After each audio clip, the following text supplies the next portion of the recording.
live on a volcanic planet. There are volcanoes all over the Earth, from northern Russia to Antarctica. They are found on every continent. They are the wildest forms of nature, untamable, dangerous, and dramatic. They are still being found. The largest volcano in the world was discovered in 2013, a massive undersea mountain off the coast of Japan. It's not the largest we know of. That would be Mons Olympus on Mars. Nor is it the largest ever on Earth. That was likely an Indonesian volcano that 70,000 years ago almost wiped out mankind, leaving less than 1,000 breeding pairs of humans to continue our race. The biggest is yet to come. The Yellowstone supervolcano erupts every 600,000 years. The last eruption was 648,000 years ago, so it's now long overdue. When it erupts, it will likely be the largest natural explosion in the history of the Earth, equivalent to about 1,000 nuclear bombs, or a 1-kilometer asteroid hitting the Earth. It will drop world temperatures by 10 to 20 degrees and will eventually likely trigger the end of civilization. There's thankfully no active volcano today comparable with Yellowstone, but the one that perhaps comes closest is Nyiragongo, deep in Central Africa, considered the most dangerous volcano in the world. Its last major eruption, a few years ago, killed many people, ran a river of lava right through the city of Goma, and made refugees out of over 120,000 people. We went to climb this large towering volcano to see the power of it and the risk it presents to the people and wildlife of the Congo.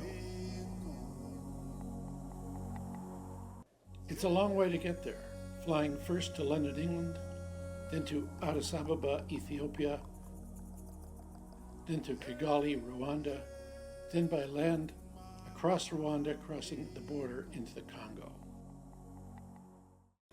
The sprawling, rough-scrabble town of Goma is our last stop before base camp. To put it mildly, Goma is not Geneva. How poor is the eastern Congo? In Goma, they make their own bicycles out of wood. And when I start handing out Congolese francs to my photographic subjects, it almost causes a riot. That's me in green, besieged by this mob of urchins. Above the crazy street scenes of Goma lurks smoking Nyiragongo volcano. In 2002, it had a major eruption that sent a river of lava right through the city of Goma. The disaster brought more hardship to a city that has suffered war and poverty for decades. We met with Jacques Derrieux, a French scientist who's been studying the volcano for 30 years. During the last eruption in 2002, we have been extremely lucky because the lava flows through the center of the city were moving at a speed between 5 and 8 kilometers per hour, allowing the people to run away. If we do have in the city lava flows at a speed between, 20 to 40 kilometers per hour, it will be a huge catastrophe. That eruption just occurred after 11 years of war. And the volcano was more impressive to the people than the 11 years of war. In 2002, the lava flowed so fast that cars and trucks were engulfed before they could be moved. And they're still there today, a permanent reminder of the power and unpredictability of an active volcano. See the boy peeking out from the back of that rusted truck? Hard to believe it, but that's his home now.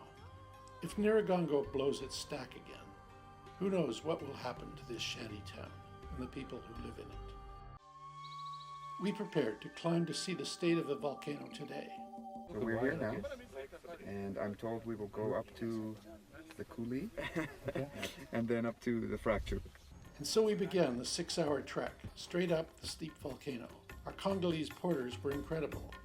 This is a challenging climb. These guys do it carrying everything from heavy cans of water to tents to my camera to an AK-47 to protect us with, and do it with speed. Some of them also have pretty amazing stories to tell about their experiences with the volcano. Il y avait trois hommes qui étaient morts dans cette éruption il y avait beaucoup de maisons qui ont été cassées et brûlées beaucoup, avec des plantes, des haricots, des patates douces, des pommes de terre, des choux, des bananes. Tout s'était brûlé. Wow. I thought it would be interesting to try and get down inside the volcano. Not interesting enough for me personally, you understand, but perhaps interesting enough for one of the geologists traveling with It's us. free. Okay. Pull and it locks. All right. Squeeze and it's free. I'll place the rope pad. Pretty good. What's it like? But eventually he too decided discretion was the better part of valor. It gets pretty tough to take after a while. Not worth going any deeper. Not without an air-conditioned suit. There are lots of holes leading deep into the lava. When the lava flowed through here in 2002, this was actually a rainforest. And you see a lot of these casts from the trees that used to be here. The lava flowed around the trees and then burned the trunks out. So you've got these holes all the way up the path to the summit. Our team continues to trudge up the hill.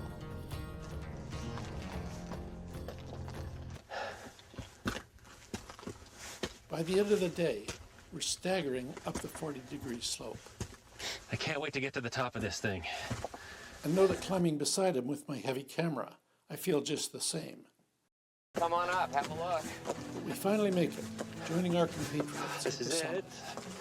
it. Oh, this is great. You'll be impressed. Oh, man.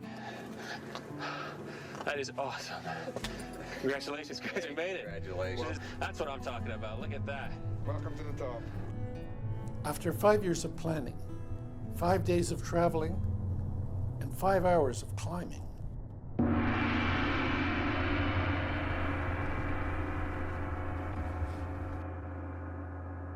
completely socked in by thick clouds and then wicked thunderstorms that lasted for 3 days.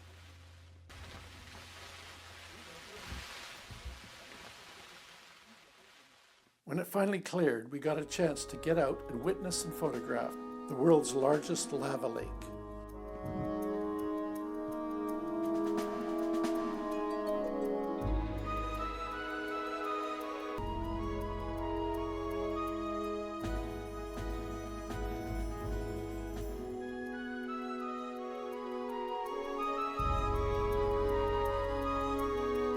Now we wait for darkness to witness one of the rarest and most spectacular sights on the planet, Mount Niragongo.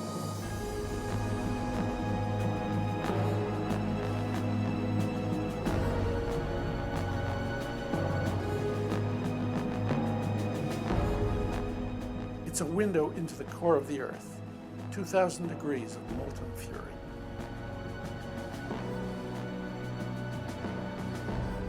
It's an amazing sight and a reassuring one. The boiling cauldron of lava actually means the volcano is comfortably venting off its energy. For now, it seems the 600,000 people of Goma are safe. But who knows what tomorrow will bring to this corner of darkest and hottest Africa.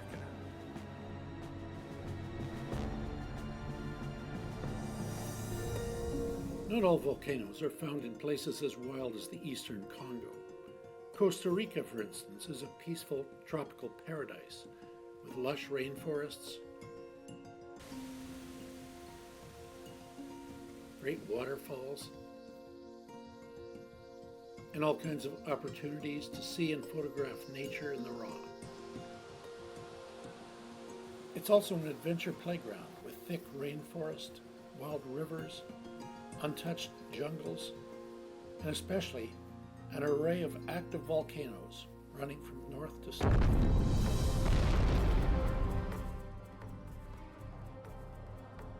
Costa Rica is part of the Pacific Ring of Fire, a 40,000 kilometer band of seismic activity that has created hundreds of volcanoes, many of them clustered in this small country.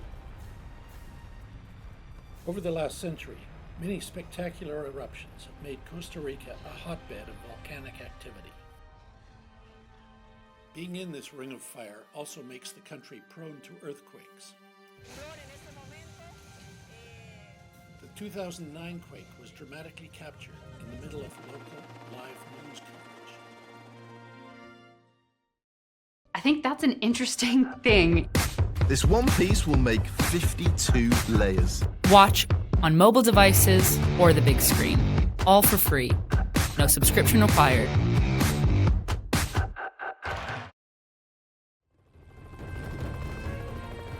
Although Erazu has erupted 23 times in modern history, the show it gave to U.S. President John Kennedy is considered most infamous.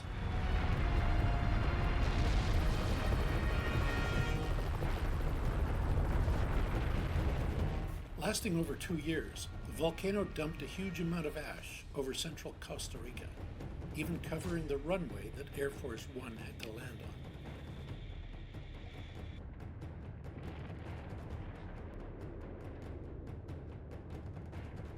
The built-up ash and heavy rains combined to produce flash floods that caused tremendous damage.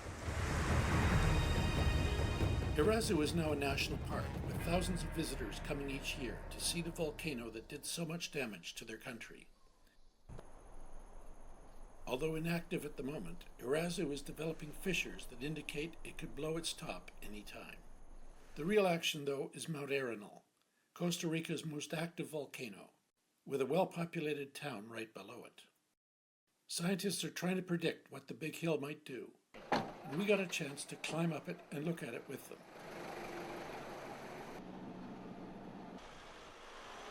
The first half of the climb was the easy part.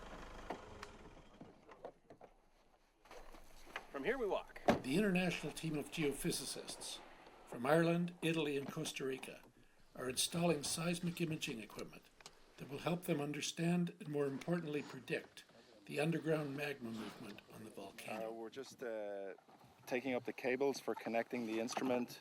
The seismometer needs to be connected to a computer and to a global positioning system for the time signal. So we're just gathering together all those cables so we can bring them up into the field with the seismometers and connect everything up. 1, 2. Climbing volcanoes, especially with scientific or camera equipment on your back, is usually a hot, strenuous test, and Arenal is no exception. There's no real trail, just a steep field of rocks and lava bombs from past eruptions. I can already hear rocks coming down the side of the mountain.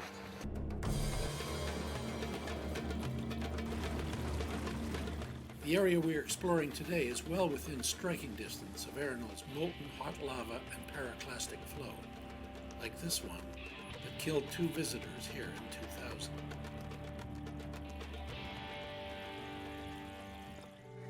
All right, we've arrived at the site. Once at the high optimum measurement site, the scientists and technicians, with some assistance from my climbing partner George Karunas, lay out the piles of cable and wire, precisely measuring the field and installing and calibrating the instruments. Chris Bean, the leader of the expedition, fills me in on what it's all about.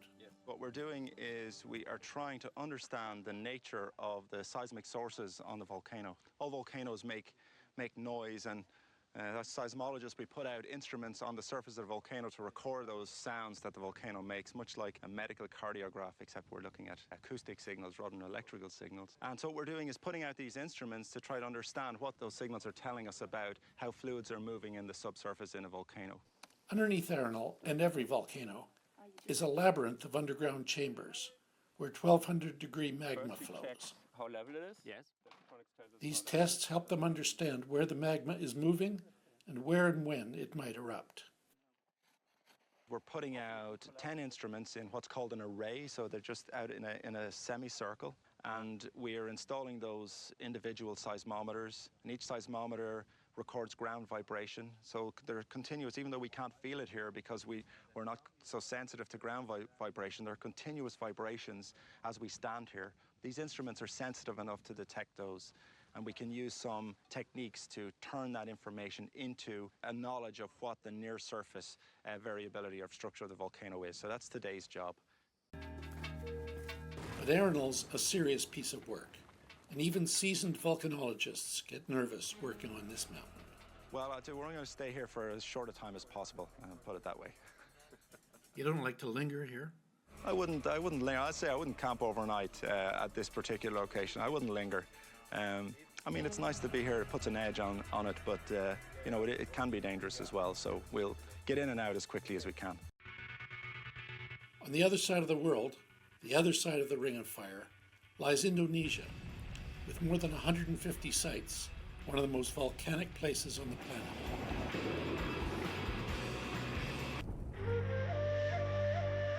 Indonesia is full of history, color, fire, and mysterious creatures.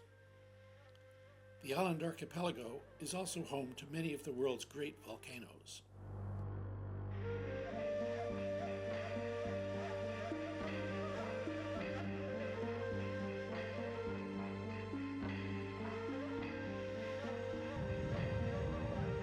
We managed to get close to many of them: Papandayam, Bromo, Semeru, and the mother of all volcanoes, Krakatoa.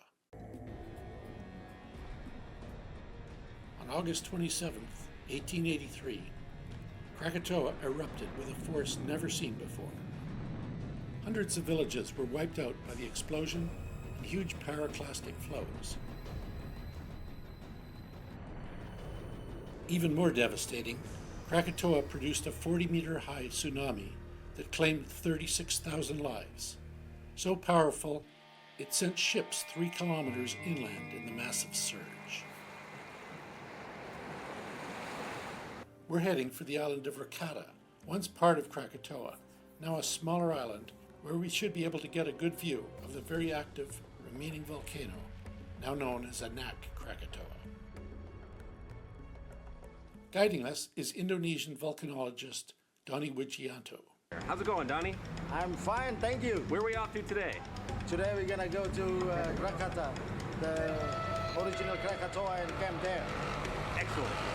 Super bloody maximum bagus, f***ing awesome, dude. Donnie may not be your stereotypical scientist, but he knows volcanoes, and he starts by taking us to the Krakatoa Observatory to show us the latest seismic activities on the islands.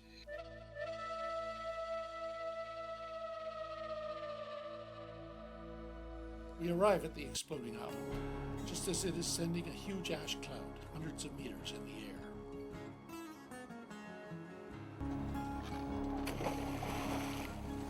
We set up a camp that gives us a front row seat on what was once the most destructive volcano in human history.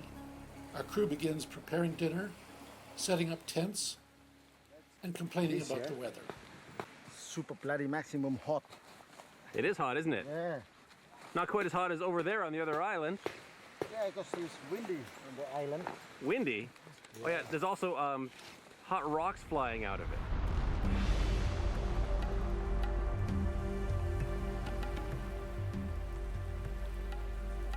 What a sight for a swim. Late in the afternoon, we get on to Anak Krakatoa and try to get close to the top of the cone.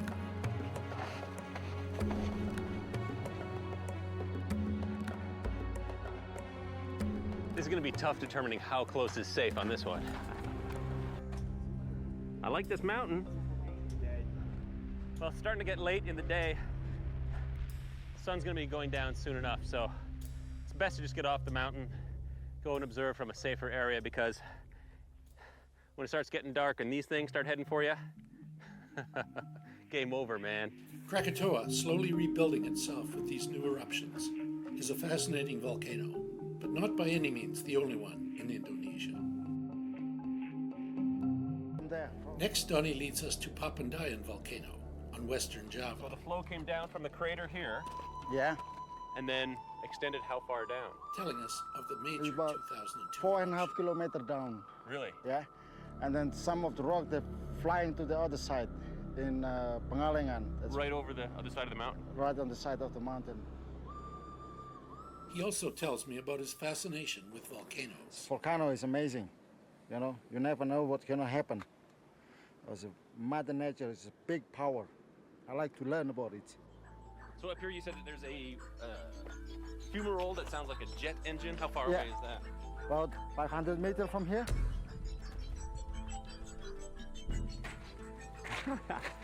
Ooh, and this is steep here, isn't it? Oh, yeah. It's not just steep. Super bloody maximum steep. Deep. You see, Donnie learned most of his English from Eddie Murphy movies. As well as bad language, there are also bad smells coming from the sulfuric vents of Papandreou.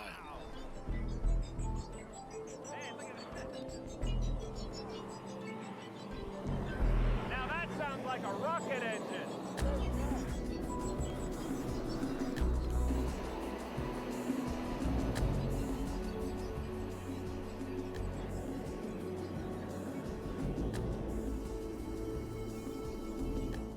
The sulfur is hot and liquefied.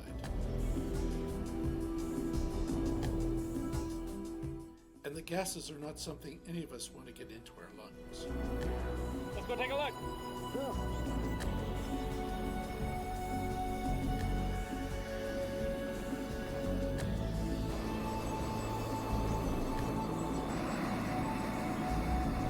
But that's so amazing. There's so much liquid sulfur in that one spot.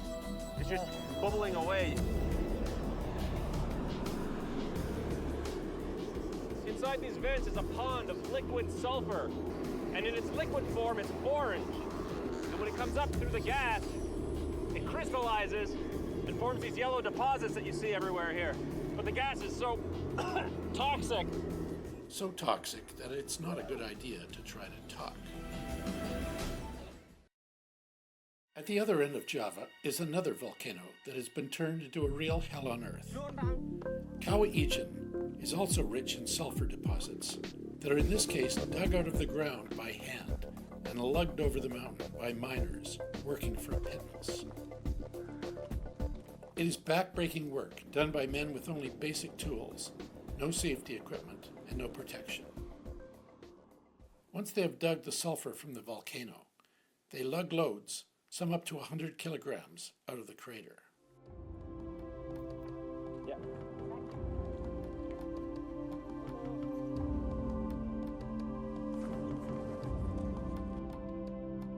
The journey continues with a back-breaking hike to the peak, then down the other side to the way station.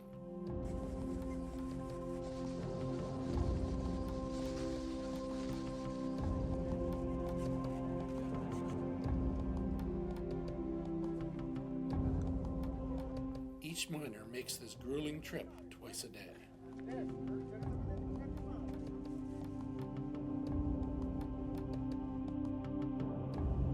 Back in the mine, I convinced George to try out the load himself for the camera. Like that? Okay? Yeah, okay. Oh my God. Oh. Yes, it's as heavy as it looks. Wow. Wow. Strong. Super strong.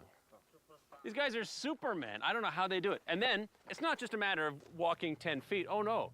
They have to go all the way up there to the top of the crater. 4 kilometers. And it's not flat. It is steep, rugged, volcanic terrain. Wow.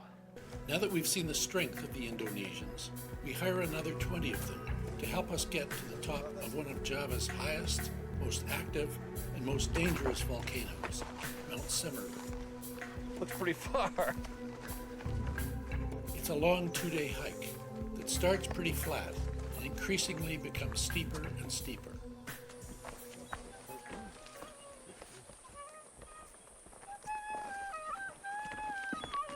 As we hike through the jungle, we can occasionally catch glimpses of the volcano looming in front of us. It's a long, hot, tough climb just to get to the base of the remote volcano. But the reality of volcano exploration is, if you want to see the good eruptions, you've got to work for it. I don't know how these guys do this every day.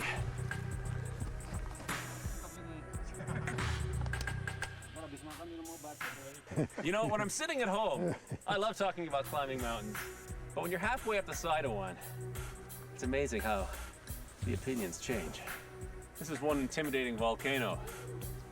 The idea today is to get to the base of the cone, and then when you look and you see the cone and realize that's what I have to climb tomorrow,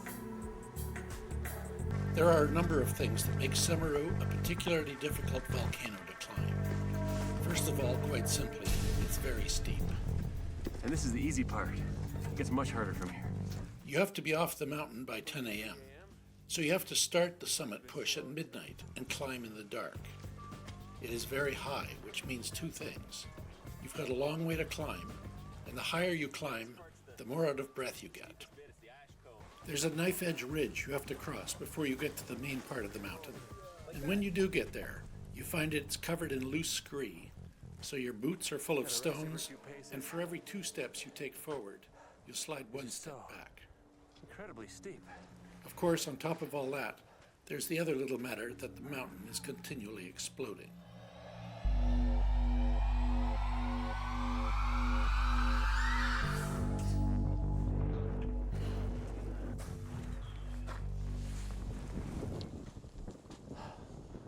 Almost to the top. Hopefully really soon. Semeru is the highest point on all of Java. It's over 3,670 meters high. And pretty soon, I'm gonna be on the top of it. Hopefully. If I don't die between now and then. At 5:30, the sun makes its first appearance. In the thin air, the sunrise provides a good excuse to stop climbing, try and catch one's breath, and admire the view. Wow, beautiful. Gotta keep going. Oh, the glorious last few steps. Summit! I'm never gonna do it again. The same as I said last Never do it again. Funny, I was saying the same thing to myself. Ignoring the danger signs, we head for the action. And we get it. Maybe a bit too close, so we retreat a little to wait for a big eruption. And Semeru doesn't disappoint. Oh, there we go. Oh, big one. Look at that. Wow. Billowing up huge dark clouds of ash. Oh, and rocks. Look at the impacts. Wow. Now that was worth the trek up here. Perfect conditions, blue sky, very active mountain. You've seen a lot of my climbing partner, George Karunas, here, and you might start to think that I'm almost married to him. I'm not. You're not. Michelle Schubert is. And that's because I helped convince him to ask her to marry me. Yes. Oh my God. On the lip, naturally, of an exploding volcano. I organized the volcanic wedding to take place in Vanuatu, an island paradise in the South Pacific, with the very impressive Yasser volcano on one of the out islands.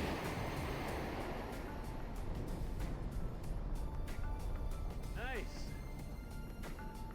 Real nice. Big ash cloud. Yasser volcano. One of the most active volcanoes in the world. So we set out to explore it, and the two of us set out ropes so that I can film George descending toward the crater.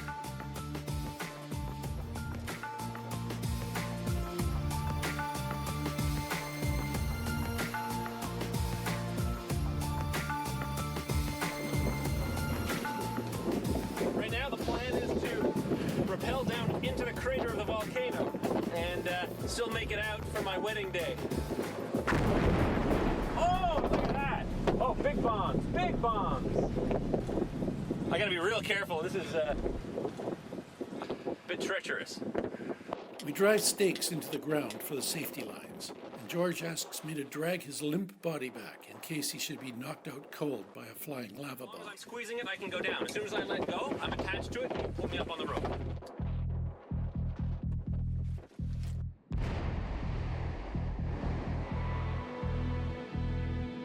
I filmed George's last-minute dressing into a full fireproof suit.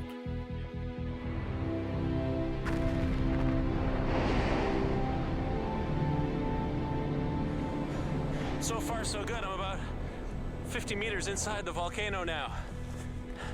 The lava's really starting to glow bright orange. It's starting to get dark. Whoa. Big explosions behind me. Huge. Gotta keep going.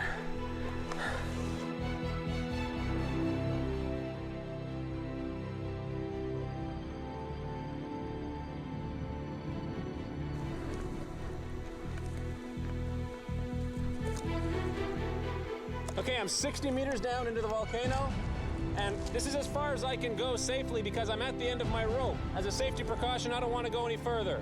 The rocks around me are smoking, and I'm totally surrounded by relatively fresh lava bombs. This is crazy.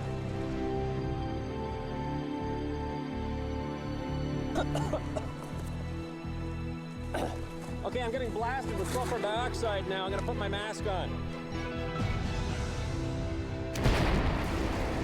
Oh, big eruption. Noisy eruption. This is not a place that's conducive to life for very long. I can't stay here long. From my vantage point, I can see the eruptions begin to increase in size, so I urge George to ascend.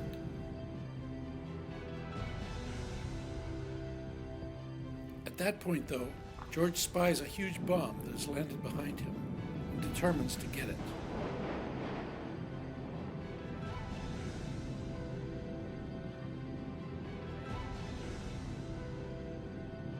From high above, George's bride-to-be, operating a fifth camera, observes the crazy action.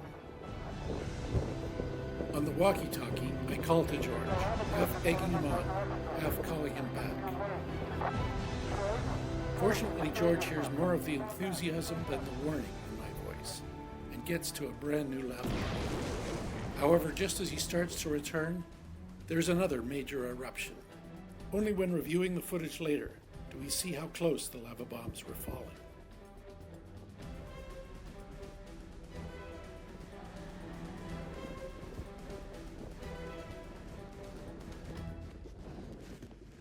It's hot. Brand new bomb from Yasser. I saw where it hit. Ran out to get it.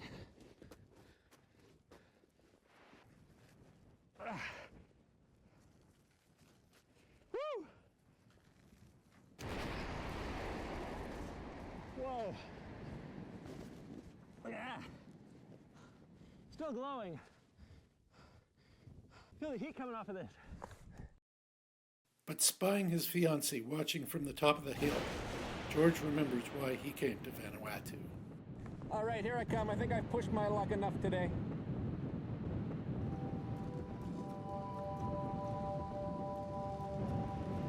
Hot. All right. Enough messing around. It's time to get married.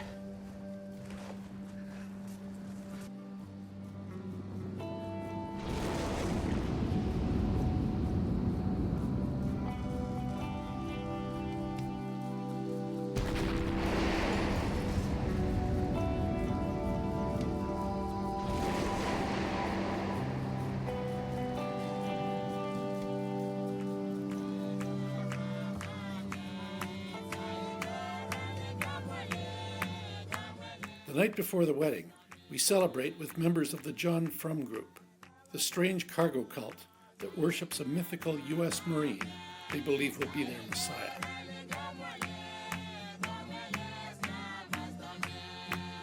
The next day,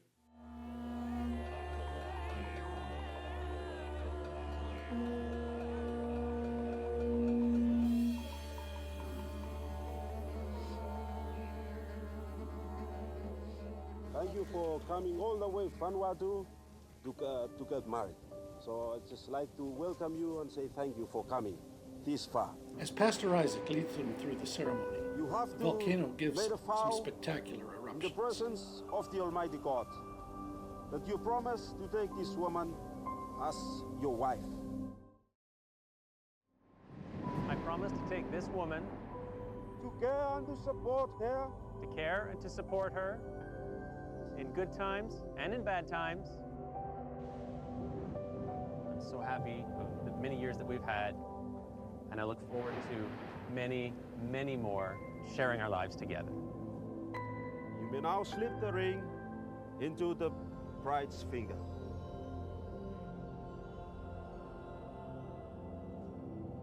You have been my supporter, my wall, my rock. And if we're not careful, we might melt into one. I have this great honor to pronounce you husband and wife. And you may now kiss your bride.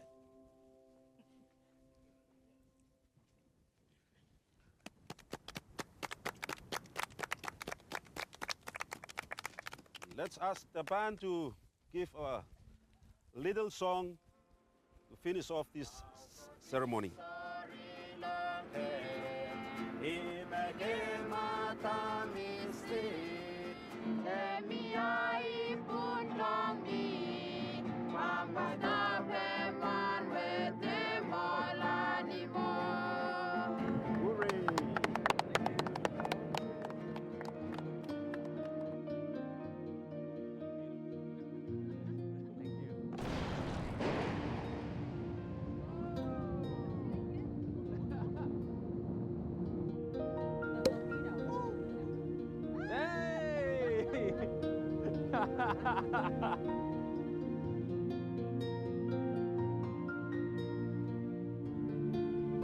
Thank you.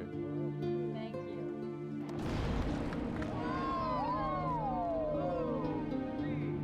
Oh, the volcano is just going again. In my career as a cinematographer, it's the first wedding I've filmed, and a very memorable one.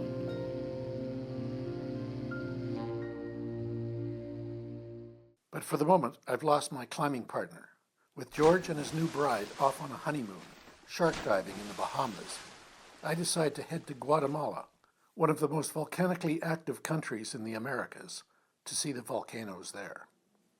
This time, I have a new group of climbing companions, 13 young'uns, all of them under the age of 27. Guatemalan volcano exploration is unique in that it can all be done from one central place, the classic and colorful colonial city of Antigua.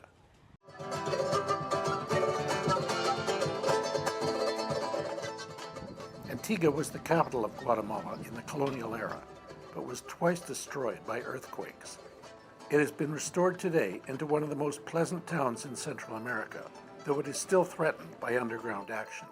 Look down any of Antigua's streets on a clear day, and you'll see one of the 4 active volcanoes that surround it. Naturally, it is home base for the country's best volcano guides. We decide to climb with Ox Tours, who assign us their top guide, Mahudi van Hattem. Well, it's just a long run. It's just because getting here, I want to get to this campsite with enough time to set camp and then get us up there before sunset. On this expedition, I'm trying out a new tool, a drone helicopter camera that I hope to fly into the craters of the volcanoes. Everyone warns me of the possible problems I may have there, but no one guesses the real reason why the drone won't work on the big mountains. We start with a climb up Pacaya, an active but modestly sized volcano one can manage in a day. But while the volcano is smoking, the clouds and mist swirling around the peaks make the job of filming it a challenge.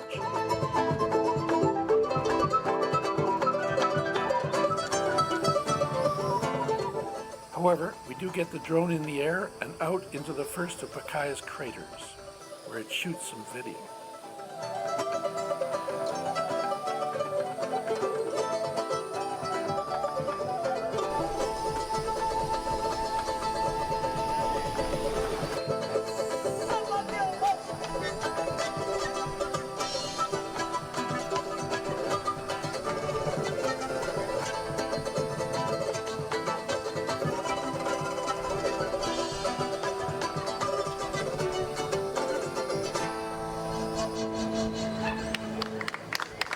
And I safely get it back. We then take on the high and challenging Mount Acatenango, sister peak to smoking Mount Fuego. It's another long, tough climb, helped until the steepest sections by pack horses carrying our gear.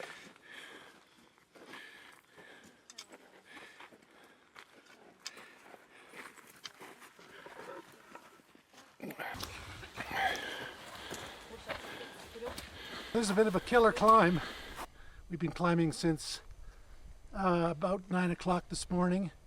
It's now 2 or so, and we've been climbing all this time. The end is in sight. We got people spread all over the last quarter of the mountain.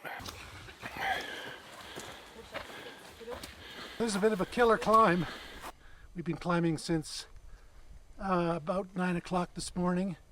It's now 2 or so, and we've been climbing all this time. The end is in sight. We got people spread all over the last quarter of the mountain here. There's a girl behind that's not feeling well, and hope she doesn't drag the back end down. We got about 3 people ahead of us, and we're here. Not too far to go. Back there we got Mount Agua, a beautiful looking stratovolcano. It's apparently dangerous to climb for banditry in the lake, so it isn't often climbed. But it is a perfect looking volcano. It looks as nice as Mount Fuji in Japan, doesn't it? It's a really perfect volcano. Looks like it's got some kind of a TV tower or something on the top of it. And where are we above it? Well, we're about level with it now. I think when we get to the top here, we'll be above it, because this is one of the highest volcanoes in Central America that we're climbing today. As it gets higher, it gets steeper. My daughter Brianna, handling second camera, is one of the first to the top. 20 minutes later, I join her at the peak. We're here on the top. Oh, this is it. This is the summit. Great. And I can see smoke coming off Fuego over there. So it was time to set up the drone camera and send it over into the crater.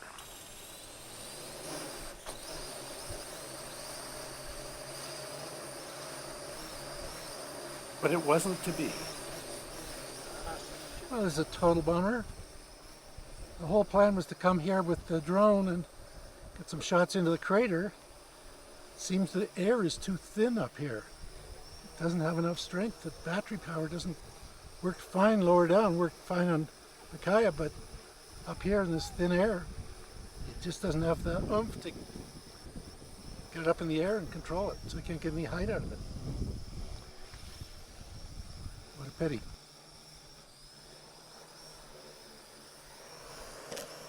And so we have to be satisfied with filming the volcano in the conventional manner. Not so bad. As the sun sets behind us, we have a great vantage point of it.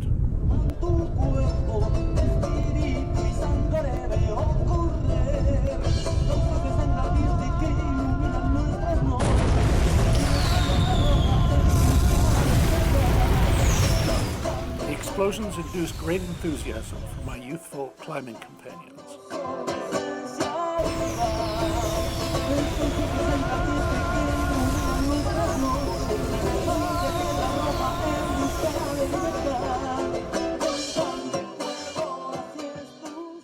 As the evening clouds roll in and the sun sets, we prepare for a cold, colorful, and noisy night beside exploding Mount Fuego.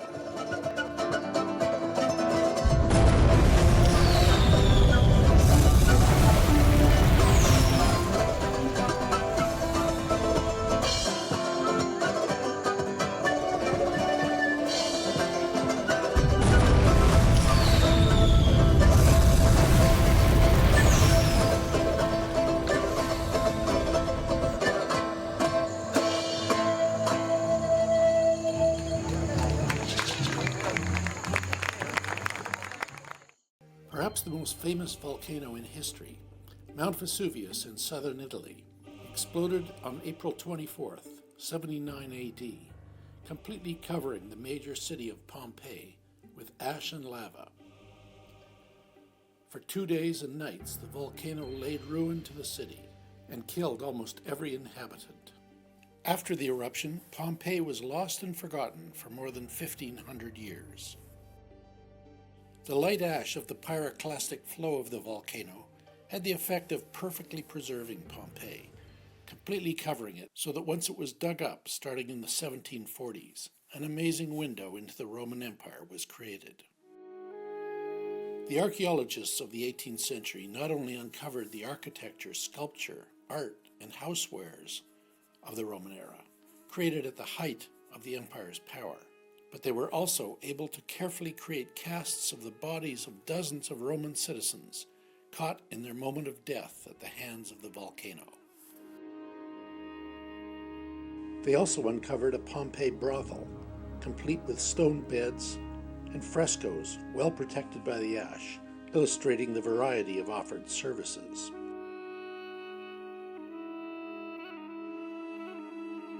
For those of us who like to explore active volcanoes, it is sobering to see how these dangerous forces of nature can wipe out the lives and industry of people in an instant.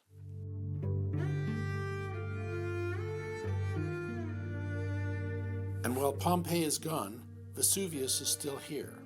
It had a major eruption in 1944 at the height of World War II, and it now threatens not just the roads and villages surrounding it, but the major city of Naples, now expanding to the flanks of the volcano.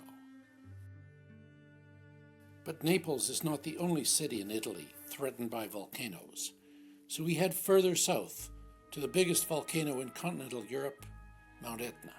We meet with one of the world's leading experts on the volcano, Professor Carmelo Ferlito. It is. Actually, Etna is known for being an effusive volcano, so for giving rise to mostly effusive eruptions, meaning eruptions with lava flow. Ferlito shows us some of the images shot of Etna in its many recent eruptions. Here, this flow, there's a pit crater. There are people here.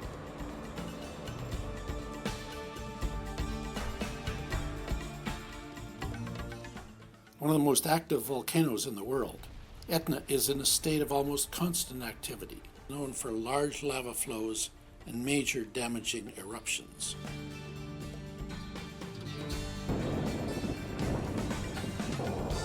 When it blows its top, it destroys everything in its way.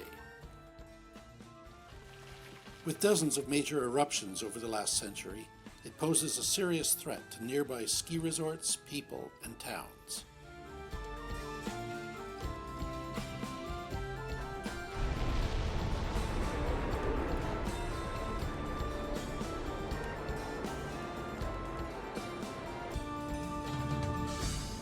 Headed out to see the volcano, but at this time of year, Etna is not really interested in greeting visitors. Who knew we could expect such conditions at the southern tip of Italy? Certainly not our car rental company that gave us an underpowered car with no snow tires. Let's go! While I drive, George shouts instructions and then pushes. Yeah, go, go, go, go, go! But the steep, slush-covered volcano is too much for the little car, so we have to abandon the climb. It's not about getting to the top anymore, it's about getting back down. Damn you, Etna! Damn you!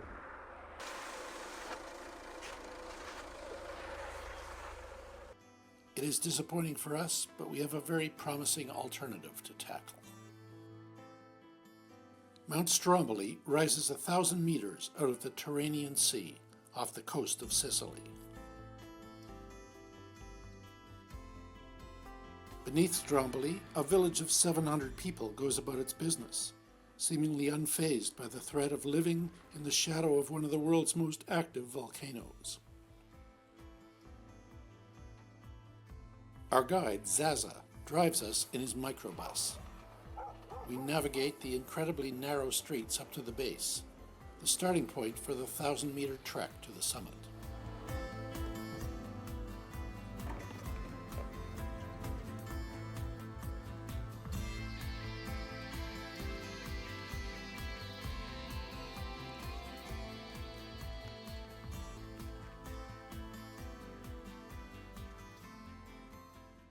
The caution sign tells us to beware, do not trespass this limit.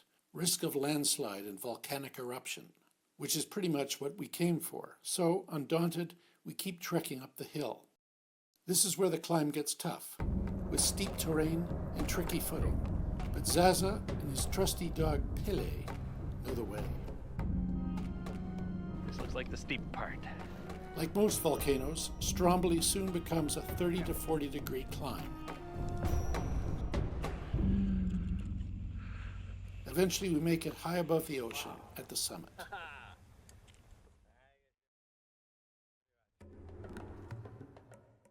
As the sun sets over Stromboli, I begin to find camera positions for the evening light show. This is a good spot over here.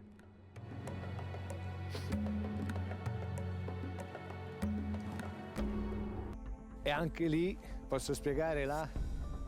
Zaza tells us of his passion for exploring this explosive volcano. Sì. Vai così, vai. Ehi là. 30 anni fa io sono salito la prima volta qua. Sì, sono 30 anni, 78. Poi sono... e ogni volta che tu sali è diverso. La prima volta è la più bella. As darkness falls, I get set to film my climbing partner's take on this spectacular show. Well, tonight it looks like there's 4 different vents that are active on Stromboli. This one down here behind me is spitting out a lot of gas. It's glowing, but it's not really exploding.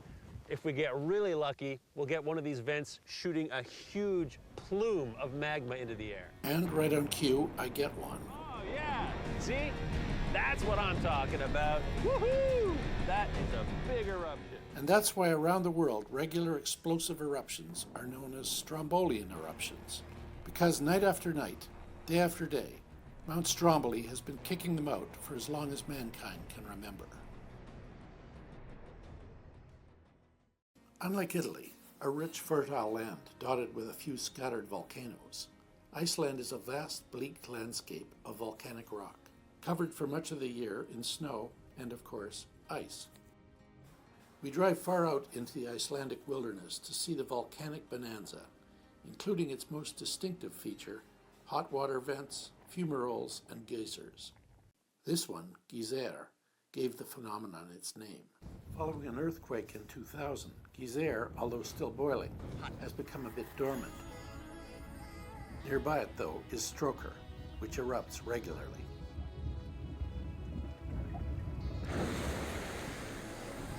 Of course, we had to get much closer to it than you were really supposed to be. There we go. I cannot recommend anyone getting this close to a geyser because it's very, very dangerous. I've been watching it and timing it. I'll step back when it gets time to erupt. Just want to get in close for a couple pictures. Whoa!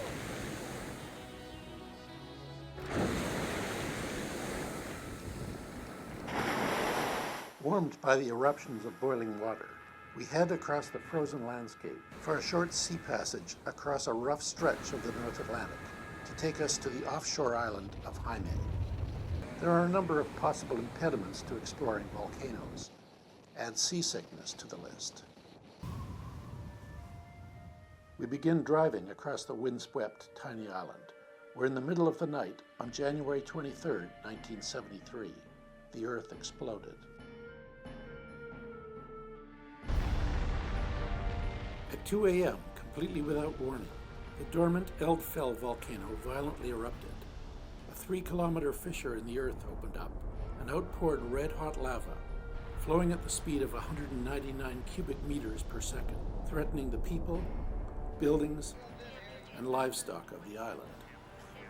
Amazingly calm and well-organized, the people, led by emergency services, mobilized within minutes to mount the largest air-sea evacuation in Icelandic history. 5,000 people were transported off the island within hours. The flowing lava and tons of volcanic ash began burying the town.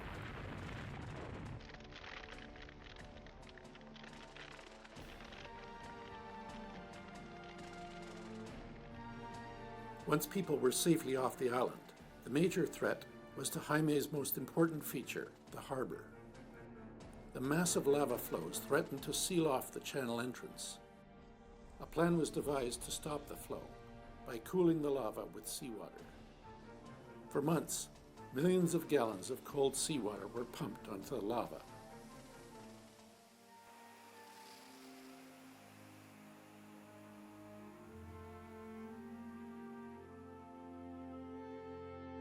Eventually, the Icelanders stopped the flow, and Jaime thrives today, 25% larger than before. As we head up to explore the top of the volcano, we run into the remnants of some Icelandic weather.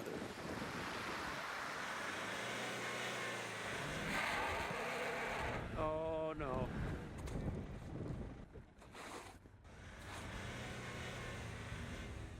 Okay, the car has sort of bottomed out. So we abandon the van for now and head up to the crater on foot, a crater that was only a short time ago an inferno. Not long ago, over 1,000 degrees. Today it is covered with wind-scoured ice and crusty snow. Woo! Here's the crater of the volcano. This is the source of all the lava that flowed into town. It's so unbelievably windy right now. Today the big danger is getting blown off the mountain. And if George is having trouble standing upright, imagine the issues I'm having with the camera and tripod. It really is like hell on earth, another planet entirely.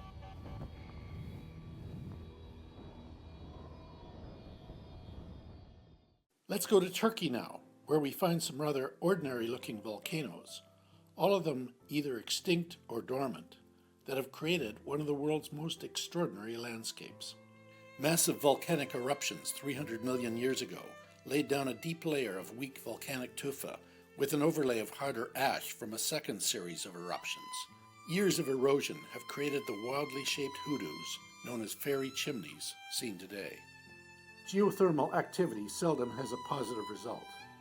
The many Roman ruins throughout Turkey are a good example. Many are now wrecked by earthquake damage.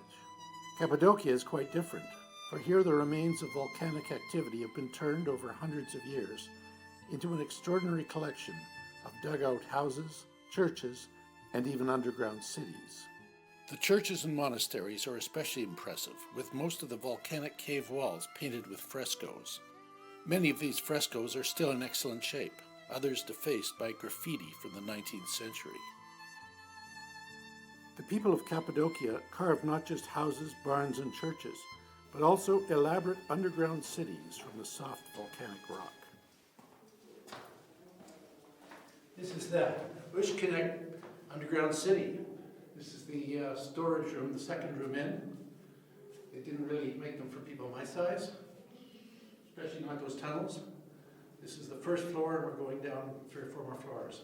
So believe it or not, the people who lived in these caves and built these caves were so paranoid about strangers coming in to steal their wine or attack them, that they built in place these giant rock wheels to roll across in front of the entranceways so that they could protect themselves from strangers attacking them. One of the most iconic symbols of the area today are the whirling dervishes, a traditional cult-like dance movement that appears to mimic a cross between a human volcano and a human tornado. As always, the rich volcanic soils provide great opportunities for agriculture.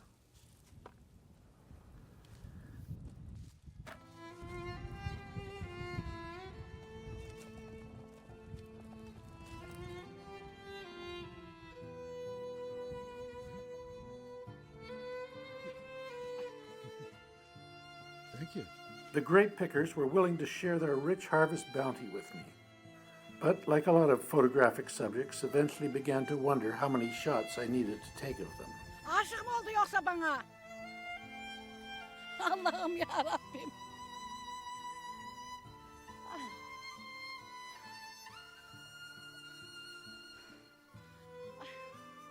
Tamam. Tamam Kaya.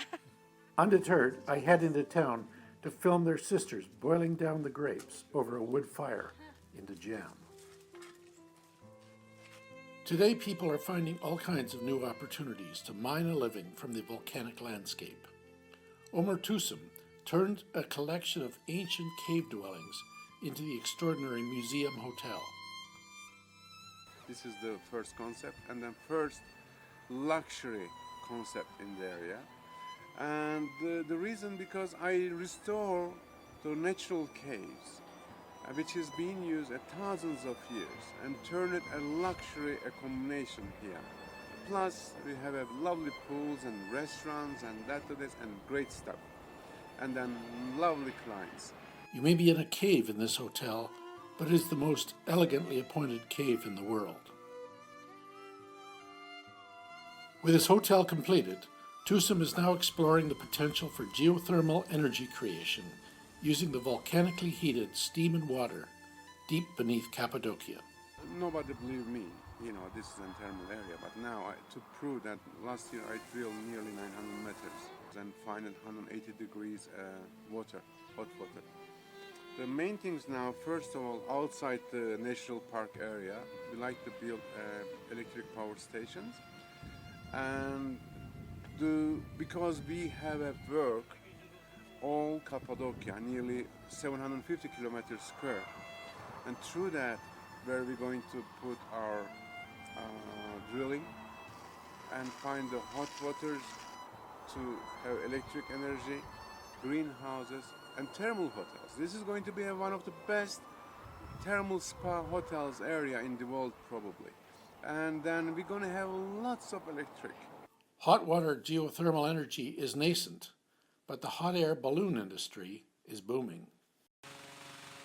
The volcanic flames and heat that created this wild landscape have been replaced by burning gas, also of course created deep inside the earth, that fuels the hundreds of hot air balloons now floating over Cappadocia.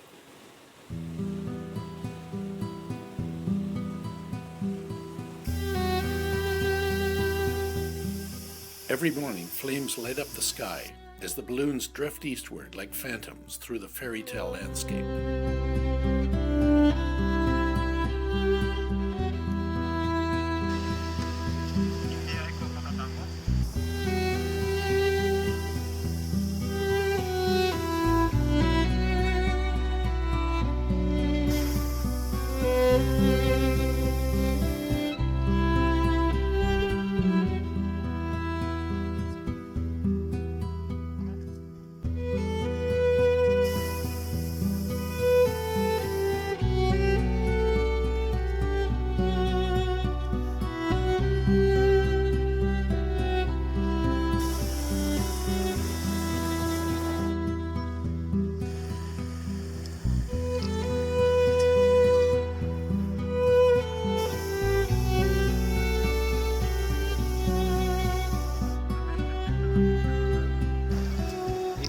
Of the cave are flat, then it's meant for people.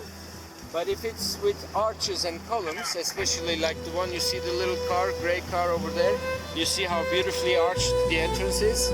That's a sign that there's a church or a chapel behind that one.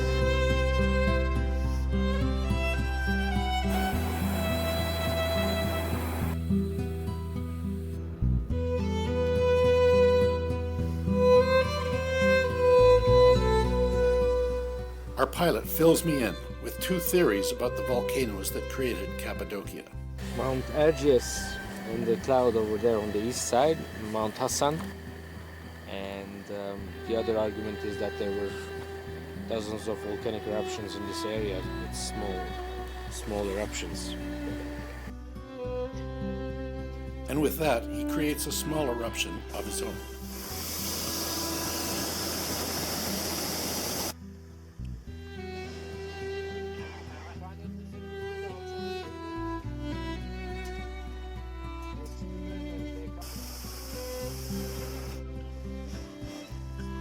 Hot air balloons and micro helicopters allow us to get above terrestrial volcanoes. Submersibles allow us to get down to witness them under the ocean. They have enabled scientists to make one of the most surprising discoveries in the history of oceanography: underwater hydrothermal volcanic vents. The Canadian underwater explorer and inventor Phil Newton remembers the extraordinary find made in 1977. The discovery of the heat vent is certainly well known to me. couple of friends of mine were on board the vessel and the submarine that found the very first heat vent off the Galapagos. And they were, to say blown away is a complete understatement. Until then, no one knew there were volcanoes venting deep in the oceans. But the scientists made an even more amazing discovery. Colonies of life never before thought possible in such an extreme and hostile environment. Life without sun. Here we have life that is not based on sunlight. It's based not on photosynthesis, but on chemosynthesis, taking the energy and the fuel directly from the heat vent. The remarkable discovery turned the science of marine biology upside down. The incredibly exciting thing about this environment these animals are found in, the black smoker environment, is how phenomenally hostile this environment is. It is a place that is hot and cold, hot like 700 or 800 degrees, cold like close to freezing a few centimeters away. It's an environment that's toxic. Hydrogen sulfide is coming out under extreme pressure, and this is a gas that'll kill you dead if you breathe it. And what's intriguing is until this ecosystem was discovered only 30 years ago, really this wasn't, there was no understanding that animals could possibly live under such hostile conditions. Of course, what is truly exciting about this to scientists like Chris Harvey-Clark is that it opens up much broader possibilities for life on other planets. Well, in the deep sea vents, hydrogen sulfide is energy. And so we have a sort of upside down ecosystem. Up here we've got sun coming down. Down there we've got hydrogen sulfide and other energy rich compounds coming up out of the magma, really the mantle of the Earth. It is of course extremely difficult and expensive to visit undersea volcanoes. But from time to time volcanoes burst forth from the sea and create brand new islands. When I heard that a new one had been created in Tonga, I determined to see it. I traveled there through New Zealand, where we first checked out some more established Polynesian volcanoes. In order to get a better sense of what to expect on the brand new volcanic island in Tonga, we visited a small volcano off the coast of New Zealand called White Island.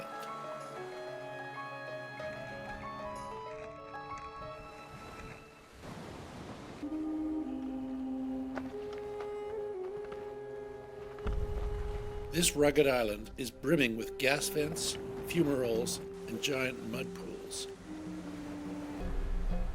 White Island is one of the most active volcanic sites in New Zealand, and the energy is vented with astonishing power.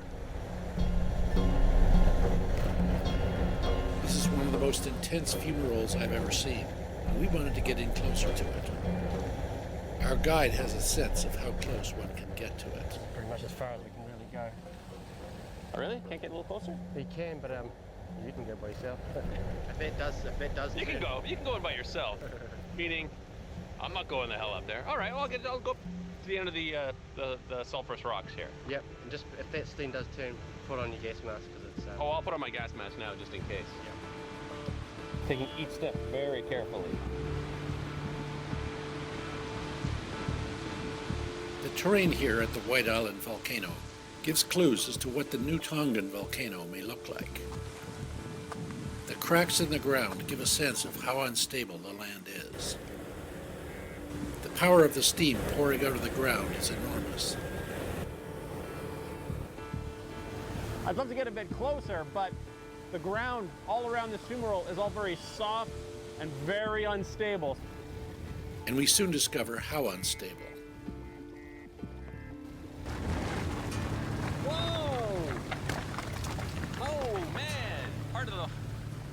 Wall just broke away.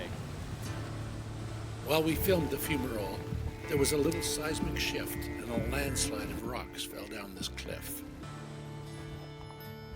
Nothing like a volcanic rock slide to liven up your day. New Zealand is located in the volcanic Ring of Fire, and there's evidence of geothermal activity everywhere.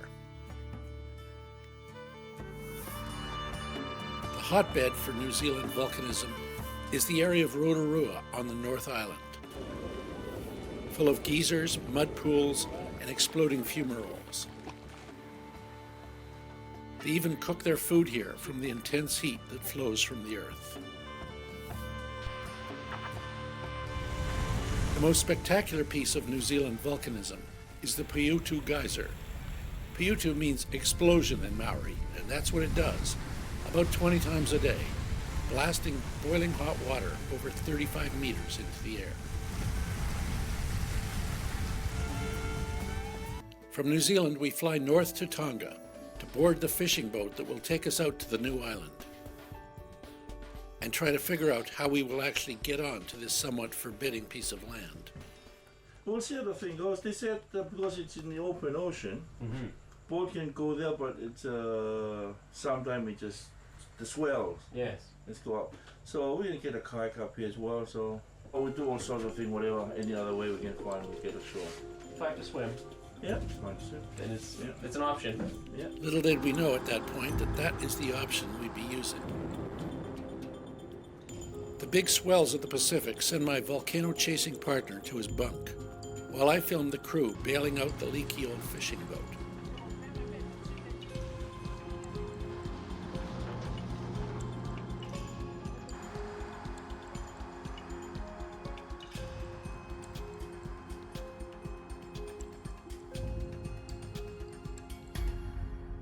As the long, bumpy voyage drags on, George has even bigger problems.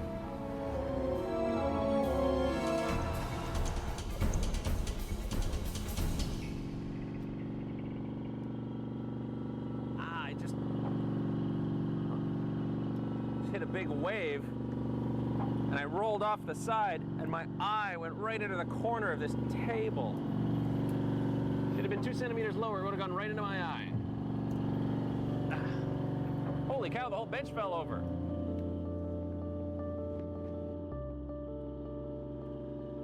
We administer some first aid with the island finally in sight.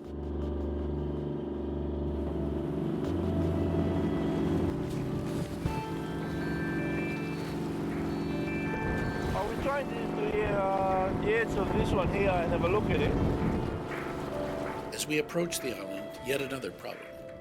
The ship's boat has broken free and the crew must retrieve it.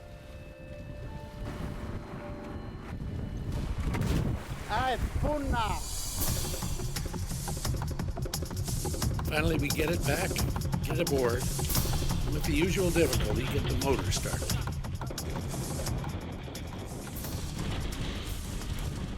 We head for the new island, but as predicted, since we can't land in the surf, we have to swim to shore.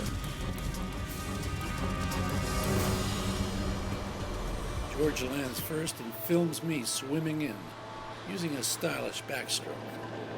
Soon, like Robinson Crusoe, we're leaving new footprints on the freshly minted beach. The crusty lava bombs look like solid rock, but are easily broken into dust. In theory at least, it's probably one of the most unstable and dangerous places on Earth. It could easily begin to erupt again, and the still warm lava could just slide back into the sea. The air-filled pumice that created the new islands is still very unstable. Any seismic event could smash it to pieces.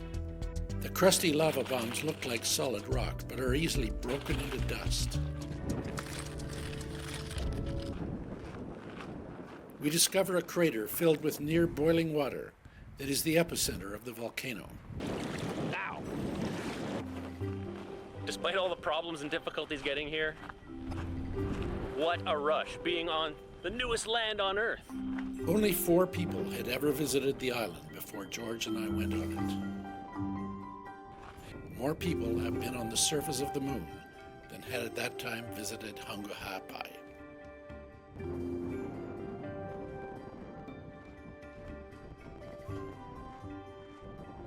As a volcano to visit, I can't really recommend Hunga Hapai.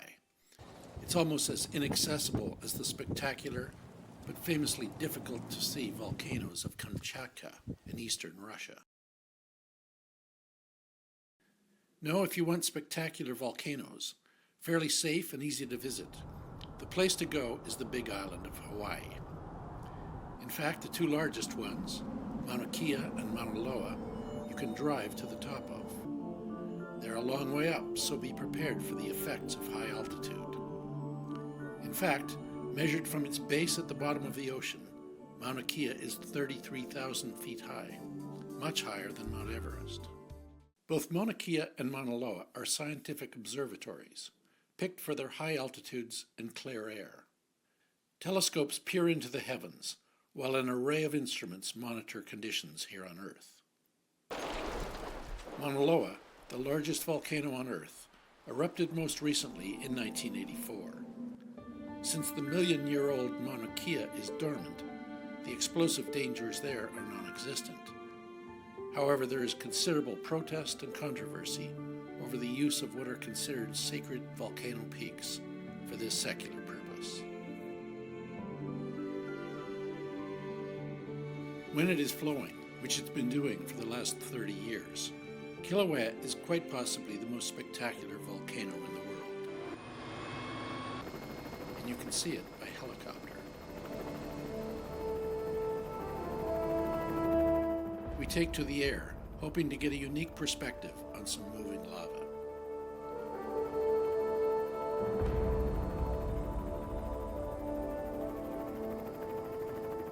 One can really get a sense from up here of how massive and destructive this volcano is. Kilauea is a shield volcano. Rather than creating a cone like a more typical stratovolcano, the very viscous lava of Kilauea spreads over a wide area.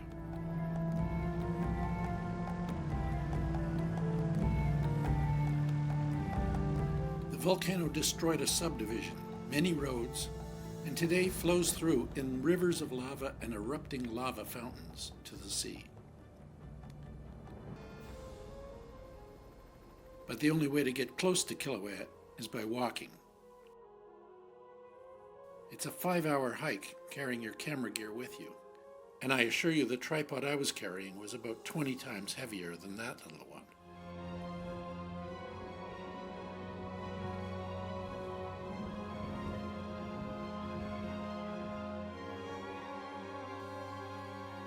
You can see from the distant smoke plumes how far we still have to go.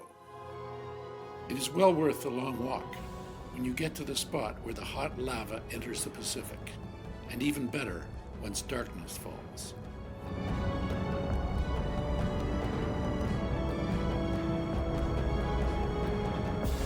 Hawaii's Big Island is a fascinating struggle between the forces of volcanic creation battling the conflicting forces of marine erosion. Since you can get so close, it also offers the opportunity for volcano chasers to do some dumb and silly things. Whoa! My boot caught on fire. It's unbearably hot here. This lava is 2,000 degrees. I'm getting dry roasted just standing next to it. And to take in one of the most magnificent sights of nature.